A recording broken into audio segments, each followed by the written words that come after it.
The Innies don't owe the Outies they don't owe you anything. Yeah. Innie Mark was so right when he said, you would know more about me if you had actually cared to know. Yeah. Part of the reason why they are so intent on like just getting rid of Lumen and not really caring really what happens to the Innies, I think part of it is because the Innies are a manifestation of your failures, of your moral failings. Yeah. You failed. I think this is what I found frustrating about the conversation. All of you selfishly created an entire new consciousness to run away from your own guilt and your own discomfort and the things about yourself that you do not like. You did not pause to think about what this would mean for the Innie people, because even best case scenario that the office life is good and they're treated well and they whatever, you still know you're creating a person who only exists at work. Yeah. I'm very glad that Mark went back inside. Crazy Stupid Podcast. Thank you so much for tuning in. As always, if this is your first time watching, we'd love it if you could hit the like button, the subscribe button, and the bell so that you are aware of when we post things. All right. Holy shit, dude. What the Hello, everybody. Welcome back to another episode of Crazy Stupid Podcast. My name is Esther. And I'm Adrian. And we are here to talk about Severance Season 2, Episode 10, titled Cold Harbor. We are here stressed. That's what we are. I'm not stressed. I feel good. No, but like I'm still on like a anxiety kind of high, adrenaline. I don't know what you'd call it, bro. Maybe I haven't processed all of it, but I'm on a high. It's like the last 20 minutes, I kind of stopped taking notes. So wherever this episode goes, it goes where it goes. Yo. Every award, Yo. every Emmy, everything. The writers, the directors, give it to them now. This TV show is one of those shows that come every few years that is like this cultural impact moment for television. We got it with shows like, obviously, like The Sopranos. We got it with a show like Breaking Bad. Obviously, like seasons 3 through 6 for Game of Thrones, I would say was in that mark, because they just kept winning Emmy after Emmy. I think we got it with Lost. I would argue Succession was in that same boat, because that last season just swept at the Emmys. The Bear, you could probably put into that conversation. You got to put Severance Season 2 in the all-time greatest seasons in television. Seasons 1 and 2 of Severance, honestly. It's in that pantheon. It's in the upper echelon of TV shows, because the way that they were able to come back and up the ante is so impressive, bro. They landed the plane so well. It's such a, and it's also this sigh of relief, because sometimes with television right now, you can't always tell like, oh, season 1 was great, but like if they come back with a season 2, like, can they do it again? Which is kind of how I felt about House of the Dragon. But I digress. Severance, man. Yo, y'all did your thing with this season, bro. Oh my gosh. Masterful. No notes. I mean, I do have notes. Yeah, I had like, a bunch of notes. Good notes. Literally nothing bad to say. No criticism here. Sorry. Okay. They threw a few curveballs in those first few minutes that I found very interesting. It is interesting how throughout the entire show, there was this idea of the Innies sort of being overlooked and the Innies not being seen as human. I had never placed people like Devin and Mark in the category of not seeing the Innies as equal to them as humans. And initially in my notes while we were watching this episode of Severance, I was putting down like, oh, this is a juxtaposition between when Helena made her first recording to Helly back in season 1, when she was like, I'm a human and you're not. In this instance, Mark started things off with a little bit more humane, but as things progressed, they didn't really have the answers that would satisfy any Mark. As the story progressed, bro, I'm really left with the fact that like Dylan might be like the MVP of this show, obviously because he comes in and he helps Helly, take out Milchick and lock him into the bathroom. But also Dylan's the only one that gave his Innie any kind of choice or agency in this episode, because when he's trying to quit, he comes back and then Dylan gives him this message, and then he says, if you still want to retire from Lumen, it's your choice to do so. But no one else has given any of the Outies anything similar to what he did. And so I wanted to at least just name that and show my appreciation for him, because obviously Helen ain't do that, but Mark didn't really do it either. We still don't know how the reintegration process works. He is lying about reintegrating. After he recorded the clip where he said, and I promise I'll go through the episode, he cuts the camera off and his face completely changes. Like he wouldn't go through with it? Yeah, I believe he was lying. I do not think he's reintegrating. I think he knows it would be too complicated. And once he gets Gemma back, what's no the incentive. Yeah. But that, I wanted to at least name that before we start talking about other characters that probably a little bit more prominent.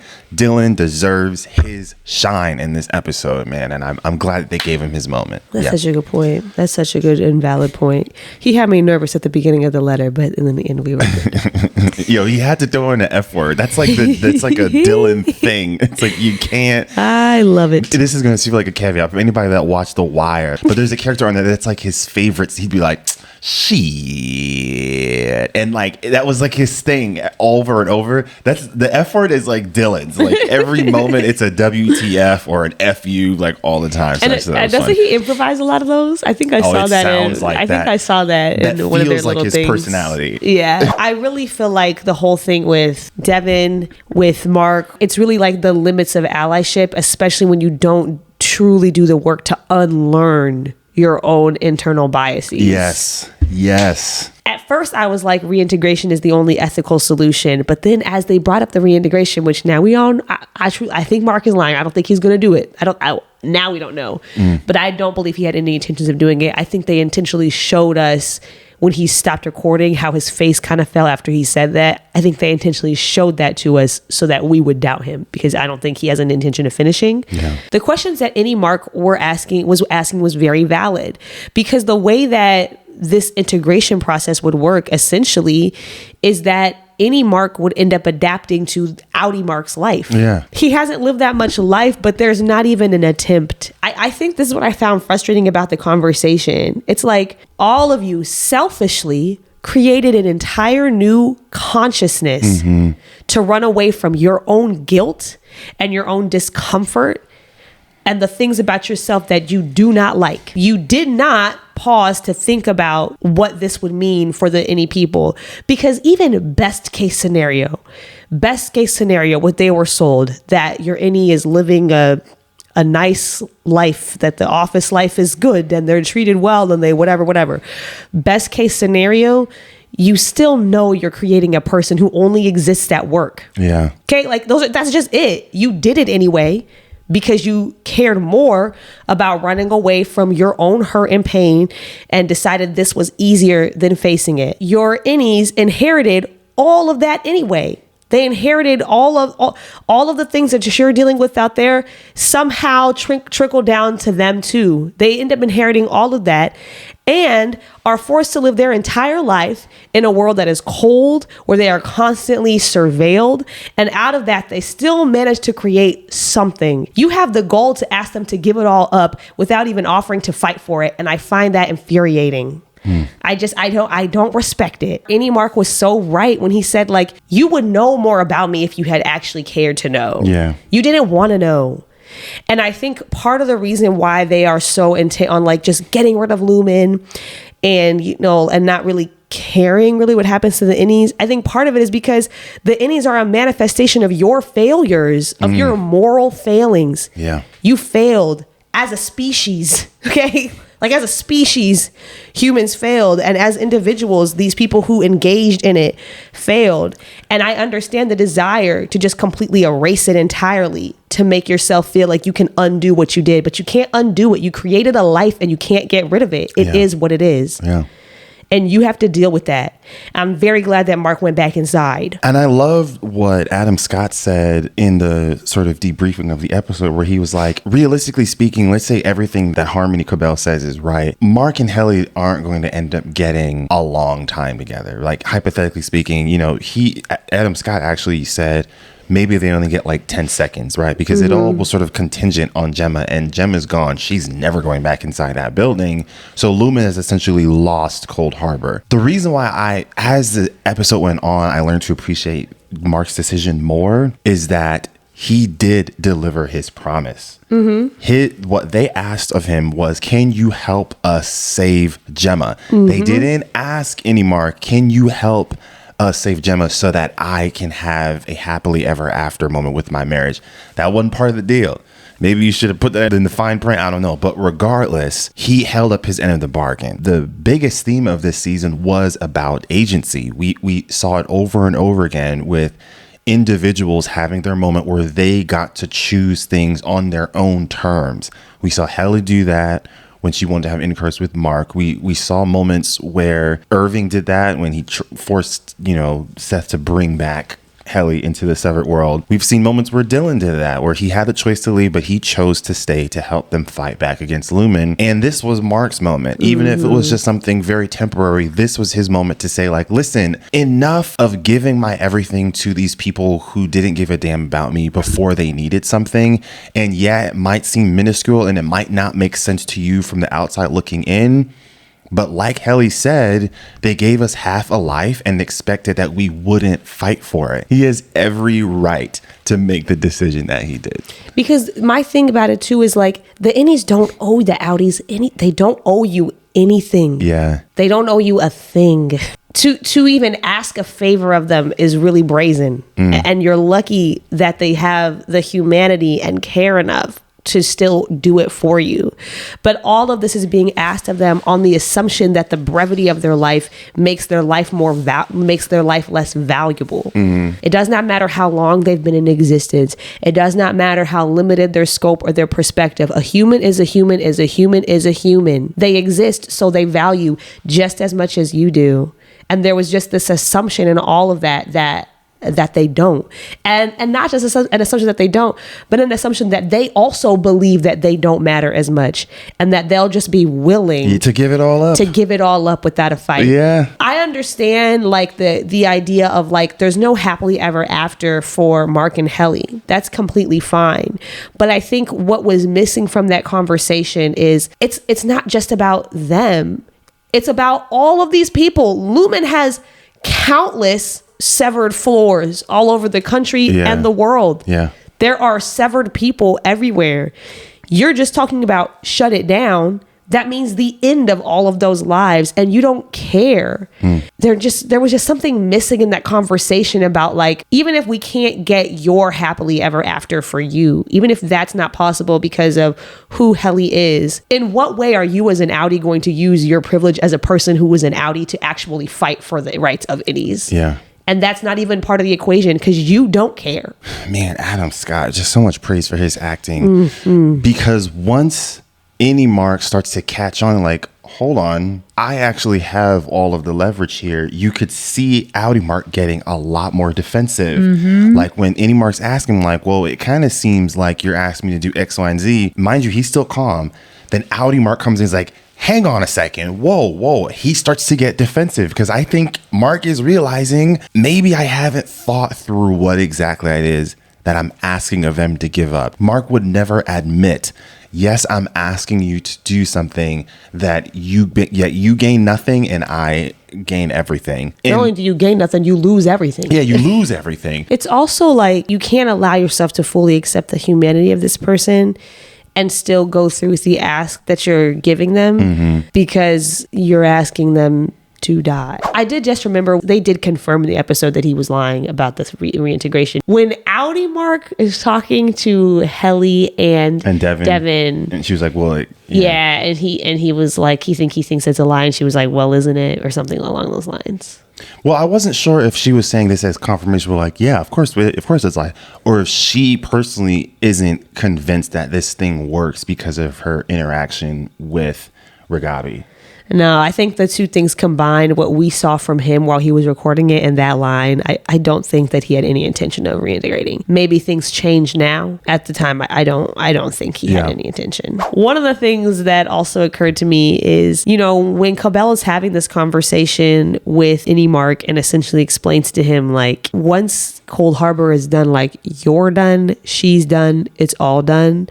And you have been working towards this moment. You have been working working towards your own end this entire time. Yeah. It just reminded me of this idea of like working towards your own demise and not even realizing it. It's an interesting question that Mark sort of asked, like, why are you here? A few of us, we were having conversations with like people in the comment section of like, I don't know about Cobel, like, what's her motive? Regardless of the decisions that they're trying to make in terms of what they should do to the Innies, I think collectively, like, we all agree in the way that Lumen is operating right now, that is unethical. That should end. And there was just like a lot of conversations of like, her motives aren't in alignment with everyone else's. And I do feel like I kind of understand that. I do also think that when you're kind of in the midst of whether it's like a revolutionary moment or trying to build momentum or a coalition building, the reality is not everyone's motives are going to be the exact same thing. We might end up losing steam and momentum if we're only gauging who we can build our coalition with.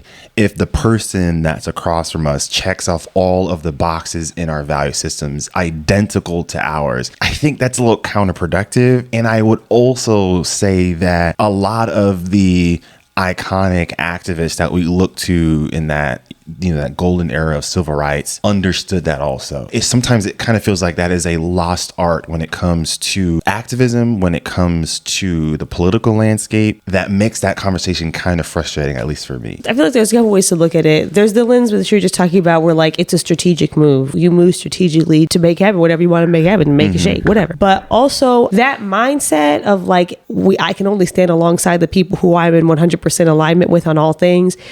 That's indicative of a very exclusionary and punitive mindset that is very prevalent amongst younger people right now. Yes. And it's extremely harmful in a lot of ways. Part of the reason why people are so unwilling to stand beside people that they don't 100% agree with is because oftentimes what you find is those people believe that people who disagree with them are deserving of whatever they get. Yeah. That is not the radical mindset that you think it is. That is carceral and punitive. That's what that is. Yeah. All the things that you say you don't believe in and you don't agree with, you're embodying them in how you deal with with your fellow humans. You have to believe to your core that every single person that I interact with is deserving of the things that I'm fighting for, and it doesn't matter what they did. Yeah. There's this book that I read last year called Chain Gang All-Stars. I'm not going to spoil the whole thing because I honestly believe people should read the book. It was life-changing for me, and I cried so hard when I was done. It's commentary on the prison industrial complex, essentially, and it's like this fictional near future world wherein they basically bring back the culture of gladiators, but for people in prison, and it's like a whole cultural thing around it, like reality TV and all that stuff. It's wild. A couple of things in the book that I really, really appreciated. Number one, the focus of the book was never on the innocence of the people involved. There were people in the book who did horrible things, there are people who were racist. There are people who were R-wordists, the other R word. There were people who had unalive people. All of these people were not just characters in the book, but main characters who you were in their heads and you heard their perspective of. And the book does not try to redeem them. The author is not interested in making what they did make more sense, in justifying it. Not even for all of them. He's not even interested in developing them into better people, because that's not the point. The point of the book is it doesn't matter what they did. What happens to them is still bad, and they're not deserving of it. There's this protest, and one of the protesters says, "Where life is precious, life is precious." And that's a quote from a real life abolitionist named Ruth Wilson Gilmore. But it just hit so hard, and I think it is so applicable to what you are saying, to what the show is saying. We decide when life matters, and if we decide that it matters, then it matters. Yeah. If you make the decision that the people living in the rural red states who voted for Trump, that their lives don't matter, then their lives won't matter. But you have to make the decision that they do, just like we are asking them to make the decision that we matter. That's what Black Lives Matter was all about. It's saying where life is precious, it's precious. If we make the decision that it all counts, then it all counts. And I feel like that's the same thing with this show.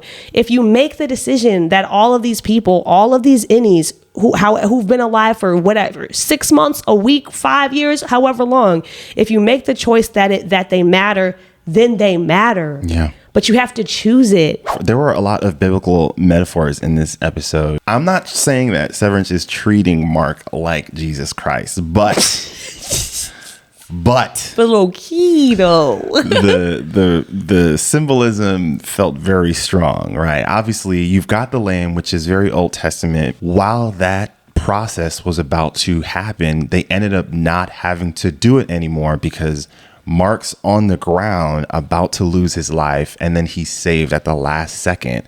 I think the parallels there of saying like no more sacrificing of the lambs because Mark came down there to save the day, bro. That's a sermon in there, yo. I'm just saying. I need some black preacher to watch this video and peep how Severance is giving you the keys to a dope sermon right now. I have to say, I'm so mad at myself that with all of the religious symbolism and parallels in the show, it never occurred to me that the goats were sacrifices. Yeah. When it clicked, I was like, dang, I'm actually annoyed that I did not put 2 and 2 together because of course they are. What else? We were talking about cloning. They are sacrifices. Listen, man, somebody pull up that Kirk Franklin in the background. We need an appeal moment. Come to the altar. I think what it is like they keep uncovering how ritualistic this whole belief system is. Yes. At first, it seems like sort of just like this cover up for them to like get Innies on board with all the crazy things that happen to them. And then you start to realize, okay, no, people believe it in the real world and it's giving kind of cult like. And then more and more, it's like it's extremely ritualistic. And I just it didn't even cross my mind that they were sacrificing goats to guide spirits to Kier. Didn't even occur to me. Oof. But it makes sense. Yeah. In our comment section, people have been talking about how this is a parallel for Orpheus and Eurydice, which the extent of my engagement with that is the musical Hadestown. So sorry. What I know about the story is that Eurydice, Orpheus in love. Eurydice taken to the underworld. Orpheus has to go down to the underworld and get her out. As he is doing that, I think she's like not allowed to look backwards or something. And she does whatever she's not supposed to do, and she ends up stuck and he gets out. So as things started unfolding with Gemma, everybody was kind of putting 2 and 2 together. Oh, this is like Orpheus and Eurydice. Like he's going to have to go down and get Eurydice. And people's expectation was that because it's a parallel to that story, that she would somehow not be able to get out. And they flipped it. The switcheroo. They flipped it, which I like. And I also love because that means that we're going to get more Gemma. Yeah. Honestly, realistically, the story could keep going forever and ever and ever. Now that Gemma's out, she has to save Mark, and then the story could flip, and then Mark has to save Gemma again. Just keep it going. We will not complain about more Severance seasons. My other main things really, Milchick. Before we start talking about him, I do have to say that only a black floor manager was going to bring in that marching band. HBCUs, you have an assignment to do now. When he started doing the little... I can't dance, so sorry. But when he started hitting that little shoulder shimmy, I was like, okay, Tramell Tillman, go crazy. My God. Only a black floor manager was going to pull all that off. But to be serious, I knew that man I knew he wasn't going to turn. He's in too deep. He's giving up too much. And some of it is he wants to prove that he's good at the job to Lumen. But with all of these hiccups, that's going to be reassuring for them that he's not up to the task. And so he's doubling down on everything that he's doing. And oh man, this is where the cinematography and the lighting comes in full effect, because the lighting and how they were able to portray his skin complexion with the red made him feel very much like a villain. Very irredeemable. He jumps on top of the vending machine very much like a Green Goblin style. Like everything felt like the characteristics of a full-on antagonist. Like the nuance obviously is there, but it doesn't matter as much in that moment because it feels like you are the last thing that would be able to stop Mark being reunited with Gemma. And that was, and throughout my whole time I was like, no, everyone's gone. Drummond. Well, I mean, what's Egan going to do? He won't have any issues. He's an old dude. But so the only person I felt would have caused any issues would have been Milchick. And I think they solidified him as like the proper antagonist of the show. And I love that. I love that.